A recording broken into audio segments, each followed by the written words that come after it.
안녕하십니까. 오늘 19일이면 4.19 혁명 60주년을 맞습니다. 그래서 오늘은 장근도 동국대학교 4.19 유공자의 회장님을 모시고 4.19 혁명의 의미, 앞으로의 전망 등에 들어보는 시간을 갖도록 하겠습니다. 오늘 나오셔서 고맙습니다. 네, 초청해주셔서 감사합니다. 4.19 혁명이 60주년을 앞두고 있습니다. 소위가 남다르실 텐데 소위에 대해서 한 말씀 해주시죠. 헌법 전문에 나와 있듯이 4.19 정신이라는 것은 뚜렷하게 헌법 전문에 나와 있습니다. 그러니까 소외라는 것은 뭐 별도로 없지만은 그래도 벌써 60년도 4월 19일하고 오늘에 벌써 60주년이 벌써 흘렀던 그렇게 것이 됐습니다. 그 큰 감회를 가지고 있습니다. 예. 네. 사람의 인생에서 50일, 60 이제 참여했던 분들도 연세가 이제 거의 뭐 80대 이렇게 가고 있을 거라고 보는데, 그래서 올해 60주년 남다른 의미가 있지 않을까 그런 생각이 좀 듭니다. 그렇다면 그 회장님과 4.19 혁명 어떤 관계라고 생각하십니까, 평소에? 네, 제가 4.19 혁명 당시에 제가 동국대학교 경제학과 2학년이었습니다. 그때 당시에 이 3.15 부정선거, 즉 말하자면 자유당이 부패한 자유당 정권을 무너뜨린다는 그런 개념에서 혁명을 일으킨 게 아니고, 자유당이 부패한 적으로 인해 가지고서 여러 사람들이 못 살겠다 갈아버리는 구호가 나오듯이 우리가 뚜렷하게 외쳤지만은 실질적으로 나와가지고서 자유당을 타도한다는 그런 단체가 없지 않았어요. 그래서 학생들은 정의와 사회의 구현을 부르짖는 의미에서 나와서 오늘의 민주화를 이룬 것이 학생들이 일익을 담당한 거 아니냐, 혁명이. 4.19 혁명에 네, 학생들이 그렇죠. 나서게 됐고 회장님도 참여하게 된 동기. 네, 그렇습니다. 뭐 참여하게 된 동기는 당연히 이제 학생으로서 불의와 정의가 이제 짓밟히는 현실에 대한 저항의 정신일 거라고 보는데요. 네. 예, 그럼에도 불구하고 또 회장님 나름대로는 4.19 혁명에 내가 참여할 수밖에 없는 그런 뭐 개인적인 뭐 그런 건 혹시 있으신가요? 가장 민주봉기의 근원이 된 것은 여러분들이 잘 알다시피 2월 28일 저 대구의 그 경북고등학교 출신들 학생들, 그 다음에 3월 8일에 대전 고등학교, 그 다음에 3월 15일 날 마산 사건, 그 다음에 4월 18일 날 고대 그 깡패들한테 그 구타당한 사건, 그런 것이 계기가 돼가지고 4.19가 일어나지만 안 될 근원이 됐던 겁니다. 그래서 모든 고등학생, 또 대학생, 또 기타 모든 국민이 자유당 정권은 더 이상은 더 진행해서 안 되겠다. 이래서 모든 민족 봉기의 근원이 되지 않았나 이렇게 봅니다. 네. 지금 저희 그 사진에도 나오고 있습니다.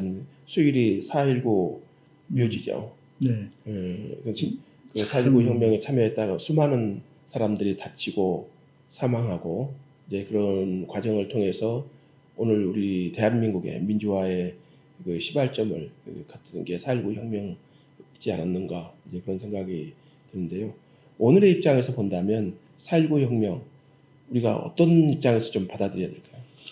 네, 제가 먼저 감사의 말씀을 드려야 되겠습니다.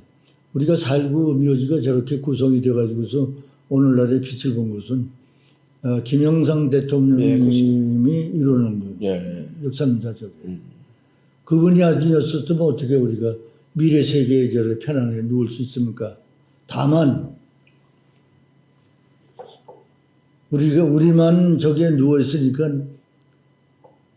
장소가 선택이 됐으니까 사실 미안한 감이 없지 않았습니다. 왜 그러냐면 2천하 권하들과 모든 국민들이 다 봉기를 했는데 우리만이 선택받은 사람들이 되기 때문에 운이 좋아서 된 거지 우리만 4.19 혁명의 주모자로서의 대모한 건 아니지 않습니까?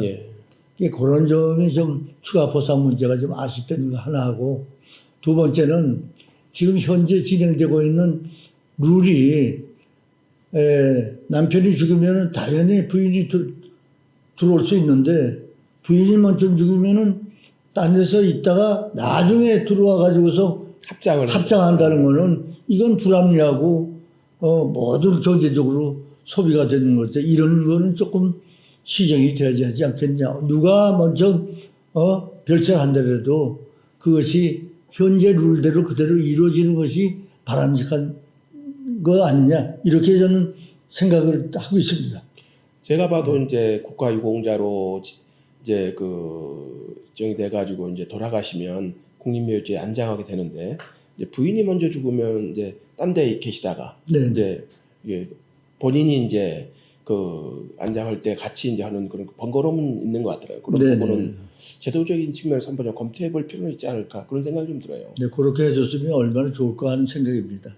그 크게 보면 4.19 혁명단체 3개 단체 정도로 부상자의 유족회는 명확하게 이제 그 부분들이 이제 어쨌든 그 피해를 입었고 그만큼 기여를 하셨으니까 국가가 또 그 부분에 대해서 보상하는 것은 그 응당하다고 보고요. 그럼 나머지 이제 유공자의 부분들은 그럼 뭔가 이제 그렇게 유공자에 들어갔는데 국가가 보훈처가 그렇게 입증할 수 있는 근거들이 다 있는 건가요? 그러면? 네, 그렇습니다. 있는데도 그게 안 되고 있다는 겁니까? 그러면? 그건 좀 문제네요. 근데 그 사람들이 이제 부상당하고 또 죽은 사람들의 가족이니까 유족이 된 거지. 그러니까 그 사람들이 우선이죠. 아니, 그분들은 뭐 그냥 그렇고 우리는 유공자의 쪽은 말씀드립니다. 아니, 우리 유공자는 아무것도 다친 데가 없는 사람이니까 심지어는 대모하고서 뭘 그렇게 바라느냐 마느냐 하는 그런 얘기도 있어요. 그렇지만 그건 그렇지 않습니다. 그러니까 그럼에도 불구하고 이제 정부가 어떤 정책 지원을 할 때는 그거에 맞는 합리적인 문제 근거는 좀 있어야 되지 않을까요? 그 근거를 그건 다 있는 가지고서 거고요. 저희가 국회에도 내봤고 다 하고 법 개정을 위해서 지금 법 개정을 우리가 위해서. 4.19 혁명 공로자에는 헌법재판소에 제소가 되어 있습니다. 네. 그런 부분에 예우 문제를 정확하게 해달라고 해서 그 근본이 다 들어가 있어요. 법 미비한 부분을 네. 그래서 그쪽에서 지금 유보 상태에 있습니다. 조금 연기했어요. 예. 그래서 그것이 이제 결정이 나면은 그 결정대로 움직여야죠. 그러기 이전에 여러분들이 모든 국민들 또 국가유공자를 관리하는 그 부처에서 4.19가 진정으로 이루어지면은 대학생들로 인해서 이루어졌구나 하는 것을 좀 인식해 달라는 얘기예요. 그러니까 모르는 사람한테는 그 인식을 고쳐야 달라는 얘기지 우리만이 했다는 얘기는 아닙니다. 네. 그렇게 어쨌든 뭐 여러 가지 이제 그 유공자의 정당한 그 평가 네. 받기 위한 이제 노력은 계속 하시는데 60년이 돼도 아직 이제 그 성과는 만족할 만한 성과는 안 네, 나오고 그렇습니다. 있다는 게 네. 아쉬움을 말씀하시는 것 네. 같고요.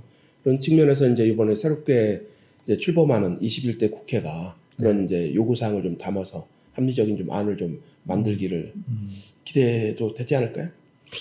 근데 그거가 우리가 법사위원회까지 다 예. 해가지고서 국무위원까지 전부 해서 승인을 받았는데도 대통령 영의에서 이게 이루어졌으면 우리가 이 문제가 아무 이상 없이 해당이 되고서 실행이 됐습니다. 근데 그게 그렇게 안 됐어요. 그러니까 내가 보기엔 정치하는 사람들은요, 지금 21대는 어떻게 되는지 모르겠지만, 과연 맨 처음에 4.19가 일어난 동기가 어떻게 돼서 일어난 거 이거를 좀 아셨으면 좋겠다. 정치인들이. 네. 그겁니다. 네. 어쨌든 그렇게 되려면 이제 유공자나 이제 그 당사자들이 어떤 이제 행위를 해야 되는 이제 과제가 있는 것 같고요. 네, 정치권도 이제 그에 앞서서 이제 그 한번 살펴볼 필요는 좀 있는 것 같습니다. 그렇다면 이제 60주년을 앞두고 4.19 혁명이 우리에게 현 시대 우리에게 주는 의미가 있다면 어떤 거라고 좀 보십니까? 4.19라는 게 뭡니까? 사회의 정의, 예. 구현, 예. 또 불의를 지으면 참지 말아야 되는 건데 요새 부정부패 그렇게 많더라도 보셨지 않았습니까? 그러니까 이 4.19는 순수한 부정을 즉 말하자면 불의를 보고는 못 참는기 때문에 이것이 혁명이 일어난 거지 그렇지 않으면 이 혁명이 일어날 수 없는 거 아닙니까? 아주 순수한 겁니다. 그래서 헌법전문에 독립유공자와 4.19 혁명 정신을 계승하라고 나오지 않습니까? 거기에 나올 정도면은 똑같은 추가 광고 포장을 탔어요. 이 광고 포장은 딱 두 군데밖에 없습니다. 독립유공자하고 사회단체만 공급보장입니다. 그러니까 60주년을 맞으면서 이제 그래서 저희도 이런 이제 자담회를 마련한 게 아니겠습니까? 이제 어쨌든 그 유의미한 성과가 좀 나오기를 좀 희망하고요. 그럼 앞에서 이제 쭉 말씀하셨는데 마무리 발언으로 좀 이 부분만은 좀 이루어졌으면 좋겠다 이런 게 있으면 말씀을 좀 해주시죠. 네네. 지금 4.19 유공자들의 연세가 예, 80이 다 넘었습니다. 그러시죠. 60년 벌써. 네, 이제 앞으로 살 날이 얼마 안 남았는데 4.19 단체가 그냥 이것이 멸멸이 되면은 나중에라도 우리 젊은 세대가 4.19가 왜 일어난지도 모르고 있다면 이건 안 되지 않습니까? 그래서 정부 차원에서 또 보훈처를 관리하는 부처에서 4.19가 뭐라는 걸 알아야 된다. 즉 말하자면 국민들한테라든가 또 지금 자랑하는 학생들한테도 개성 차원에서 4.19라는 것은 이런 것을 인식을 고취화시켜주는 것이 사실상은 가장 중요한 역할이고 또 한 가지는 이번에 60주년을 맞이해서 다큐멘터리를 해서 예, 이 두 번에 걸쳐서 KBS에서 보훈처가 주관이 돼서 이걸 다큐멘터리로 내주고 있습니다. 예, 그래서 이번에 4월 19일 날 8시에 KBS를 보시면 8시에 방영이 되는 걸 보시면 아시겠지만 왜 4.19가 일어나게 된 동기 또 4.19가 어떻게 돼서 성공했다는 거. 4.19는 제가 이런 얘기를 하면 좀 이상하게 생각하지만요. 동국대학교의 그 강한 학생들의 의지가 없었으면요 성공을 못했습니다. 네. 그러니까 그 점은 제가 동국인으로서 얘기한 거에서 예, 나무라지 마시고 제 생각, 제 사견이니까 예, 저는 그렇게 생각하고 있습니다. 예. 네. 어쨌든 오늘은 그 내일 이제 4.19 60주년을 맞으면서 4.19 혁명 60주년을 생각한다라는 주제로 그 장문도 동국대학교 4.19 유공자 회장님 모시고 여러 가지 말씀을 들어봤습니다. 그럼에도 불구하고 60주년이 진행 옥전인데도 불구하고 아직도 해결해야 될 역사적 과제는 좀 남아 있는 것 같습니다. 그런 부분이 60주년을 이제 맞으면서 해소되고 유공자들에게 그런 그 나름대로 소식이 전달될 수 있는 그런 계기가 되기를 기대하겠습니다. 오늘 이렇게 나오셔서 고맙습니다. 초대해 주셔서 감사합니다.